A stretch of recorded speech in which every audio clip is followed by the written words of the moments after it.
Hello and welcome to this episode of the UnNoticed Show. Today, I'd like to ask whether you want to write a book. Have you ever thought about compiling all of those thoughts and conversations into a book that could be used to position you or your company as an authority in the field? If you have, then that's great news because this episode may well help you along that journey.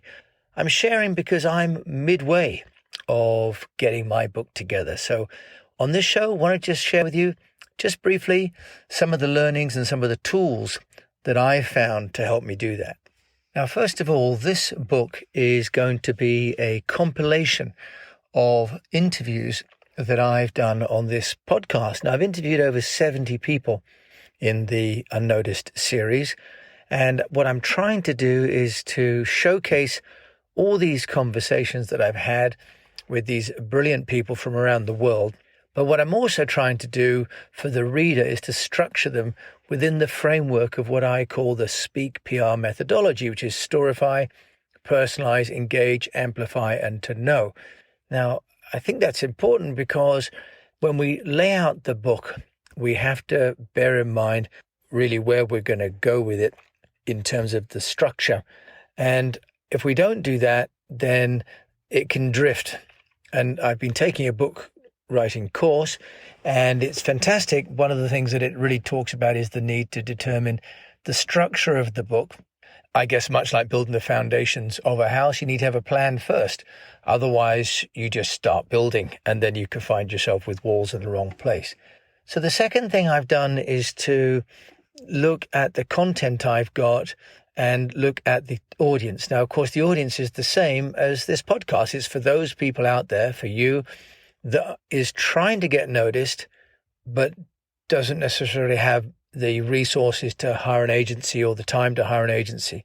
So this book really is a compilation of those interviews that I've done.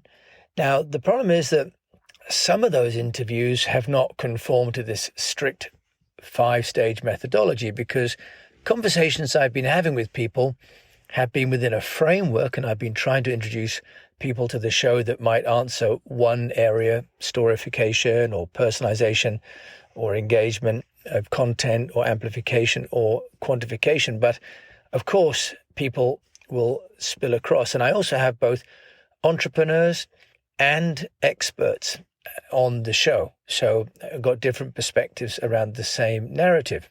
So what I've needed to do is to go through the articles that I've got compiled and try and sort them. And I spent quite a lot of time today trying to determine where is the best place within the book framework to lay out each of these articles. What I've also done then with my virtual assistant in the Philippines is to make a spreadsheet. And in the spreadsheet, we have the link, and then we have the article word length, and we've got a headline.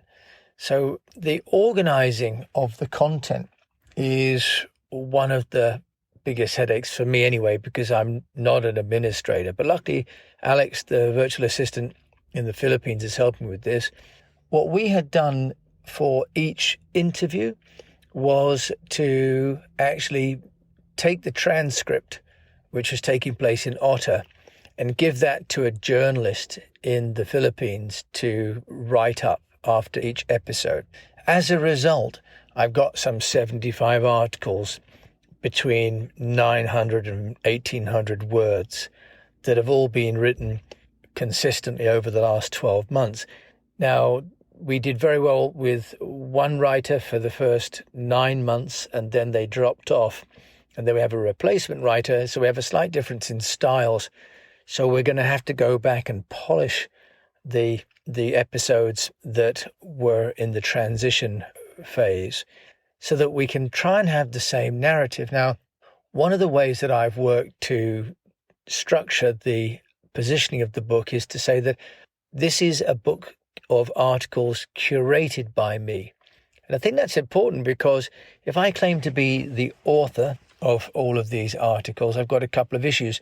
One is that they've all been transcripts of interviews, and those interviews have obviously been with different people, different nationalities, different skill sets, and so on. So if I claimed to be the author, I would be somehow needing to take their words and be recrafting them and to some degree denying their personality. And a big part of this whole project has been to engage other people and to share other people's expertise, not just my own. We're creating a book which is a compendium of articles curated by me. And actually, that's also quite liberating, because if I was to have writer's block, which I think we all suffer from, one of the hard things is when I'm writing good enough. Actually, I don't have to worry about that because I'm not writing, I'm curating.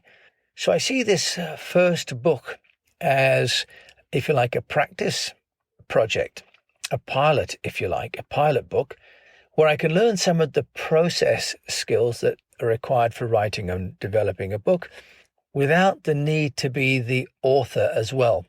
When one thinks about it, writing and self-publishing a book has actually got a lot of obstacles. Each one of them could pull you down. There's the thinking of the structure. There's the thinking of the tone. There's the thinking of the content. There's the writing of the content. There's the editing it for length and for pace, for choosing the tone of voice, and so on. By curating articles from interviews that I've conducted, I've reduced some of the pressure points that otherwise I would create for myself. So what have I been doing then? I've been looking at collating over 75 articles and making them into 5 sections, and then starting to get those all organized with the photographs of the individuals that I interviewed and their bios and the links, because I want to engage each of the people that were on the show with me to help me also to promote the book as it comes out. I've been looking at tools for writing, and this is obviously important because whilst we can use Word or Pages on the Mac, it's no use to try and collate an extended number of articles into one of these word processing documents. I was trialing Ulysses, which is a really nice application and very good for long form documentation.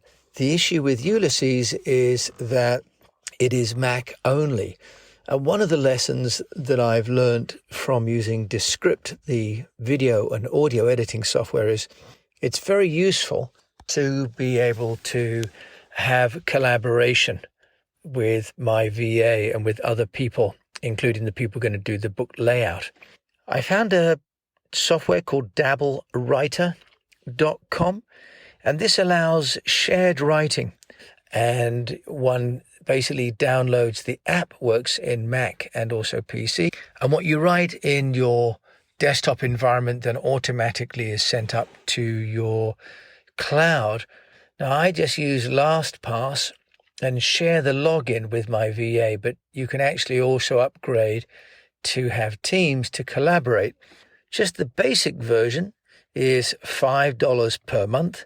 The standard is $10 and the premium is $15. And the $15 version has, for example, a grammar checker included. And that's the price if you pay monthly, but if you pay annually, you get quite a significant discount. So DabbleWriter seems pretty good. We have found that the platform doesn't allow one to add any images, for example. So it really is a text-only writer, but it does make it very quick and seamless to cut and paste content from articles that are on the internet into DabbleWriter. So we're finally compiling this book using DabbleWriter to be actually quite efficient. I've created a book cover using Canva, and everybody knows Canva, I'm sure, by now. There's also obviously Visme is the other platform for doing design. And what I've done is 2 versions of this, and I put this onto my LinkedIn to get views. One book cover is white with red text, and the other is red with white text with the UnNoticed banner in red and black as per the post, as the as per the podcast, I've had nearly 2,000 views in 48 hours of cover and some 49 comments because I asked people which they thought was best. Interestingly enough, the opinions are split almost exactly down the middle, 50-50, people liking the white text on the red and people liking the red text on the white cover. Interestingly enough, the split seems to be both by gender and by geography. Doesn't seem to be a preference, for example, amongst women for one or the other, nor amongst Asian or American for one or the other. So that creates an interesting conundrum. If you ask lots of people for their opinion and you don't get the same opinion, which one do you take? As I'm going to do e-publishing, I may even just make two versions, one with the red cover, one with the white cover. Why not? There's no reason why I can't do two versions of the same book. So I mentioned now about getting the book organized in terms of the page layout. Now, the VA, Alex and I, we're not going to try and format what will be a 60,000 word, 120 page approximately book because the typesetting, the kerning, pagination, it'll take a long time. It's a different skill set. So I've been on Upwork and posted the project along with the front cover of the one that I've chosen. And we'll see which one we finally go for. But I've chosen to upload one of the two covers to Upwork and posted there for the proposals for the layout. Now, within 6 hours, I have 14 proposals on Upwork. I put a fixed fee of £100 with a note in the description to say that it was negotiable. And I've had prices come back between 90 to 200, and one person has come back with $650 from India. I've actually reached out to a designer in the Ukraine because I found that people in Ukraine have great English skills, well educated, but also are very good with technology, but tend to work, frankly, for very affordable costs. Katerina Z has replied, and Katerina has earned over $30,000 on Upwork doing layout, and she's saying that she's charging $20 an hour. She has 96% job success, and she's top rated by Upwork. In fact, she's done 30 jobs similar to mine, and she's quoted me $200. So I've selected where they need to share with me a cover letter and some portfolios, and I can see her work history. She just did a project for a medical practice and earned $4,475 for that, and that looked to be a 6-month project. She's been earning anywhere between $190 to $200 to $300 per project. So she also has her book layout portfolio here, and she's asked me if I want a fluid publication or an e-publication. So I've got some learning to do from her, and that's another benefit, of course, of working with freelancers of the kind you can find on Upwork. They know the answers to some of the questions that I don't. Now, Katerina has graduated from the National Aerospace University and the Kharkiv Aviation Institute, and before that has a BA in print graphic design. So great, really, how Upwork brings the world, in fact, to our iPads. I'm sitting in the car recording this whilst my daughter has her ballet lesson, and I can continue working. So I've got my 65 articles that I'm working to reduce down to 50 because I don't want the book to be too long for people to need to read. That's why I make the podcast 20 minutes. And then I have my front cover with two options. I have my designer who may cost me some $200 to lay this out. And what about how to get it published? This is where we're looking at the Kindle self-publishing. Now, it's called KDP, so Kindle Direct Publishing. It's kdp.amazon.com. And here you can self-publish ebooks and paperbacks for free, and you can go to millions of readers on Amazon. And it says that you can actually get your book online within 24 to 48 hours, and we can earn up to 70% royalty on the books. and we can also then keep control. What I also read is that we need to get an ISBN number. So to get International Standard Book Number, which is a 13-digit code, I'm going to need to go to the Nielsen UK ISBN agency. I don't believe that's very expensive, but I just have to fill out a form and email it to them, and then I should get one fairly quickly, I think. So with an ISBN number, I can then get my book registered, and this is going to be quite nice because on the Amazon, I plan on having a price for the book, not because I think it's going to be massively valuable, but it needs to have some sort of a price in order to be of value.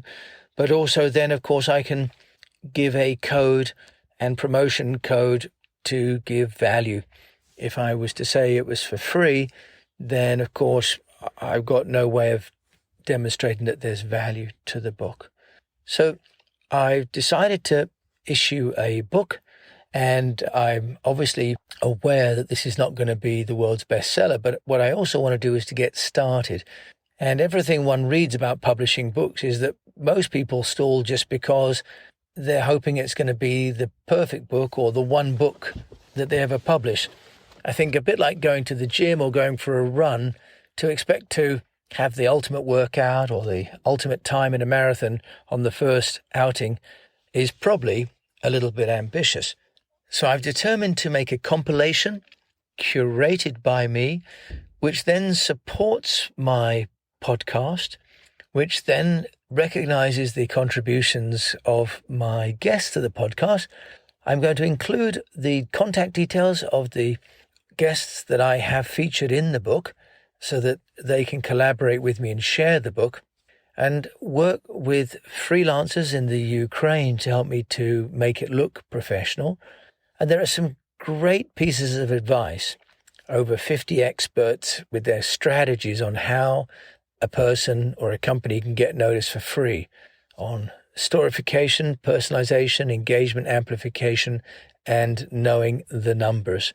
So I'm really hoping that this will be another piece of the overall package that I can offer to you and to people in the world that want to know how to get noticed for free, to share the value that they've got, which they don't know how to do.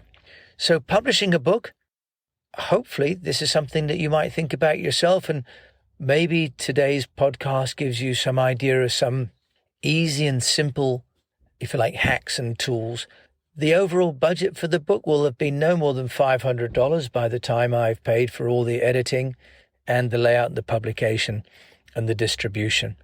I shall use it on LinkedIn, Facebook, Twitter. I shall reach out to podcast hosts and use the book as a reason to be on their podcast, to explain the book, to explain my methodology, and to gain some authority.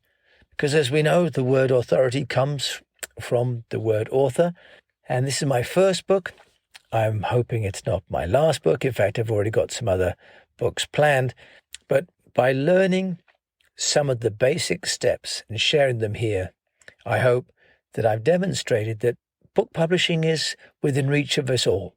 So I look forward to hearing what book you are planning on publishing. And if you've got any questions, do please reach out to me on jim@eastwestpr.com. I'm more than happy to answer your questions about book publishing or any other issues that you've got on getting noticed. Thank you so much for listening to this episode of The UnNoticed Show.